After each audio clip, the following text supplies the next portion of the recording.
Assalamualaikum warahmatullahi wabarakatuh. Okay, saya Zahar, pemilik Rismat Putra Cafe. Hari ini saya nak tunjukkan saya dah pakai M3 Motor Booster. Saya buka. Ini yang saya tengok ni. Sejak saya pakai ni, bikin kereta saya smooth, tak bising.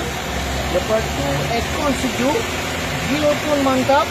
Dan yang terbaiknya, selama ni saya bawa 110 pun seksa kereta ni. Tapi sekarang ni tadi pagi saya try 140 sap-sap-soi. Sap-sap-soi. So, kepada mereka yang ingin pakai carburetor, saya sarankan gunakan benda ni.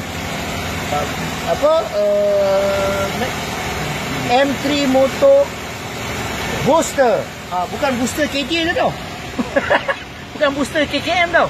Ni M3 Motor Booster. Cuba boleh dapatkan dekat Rismat Putra Cafe. Kita boleh custom made untuk kita anda. Ni kita custom made, you order pun kita buat masa ni. Assalamualaikum. Okey. Ya.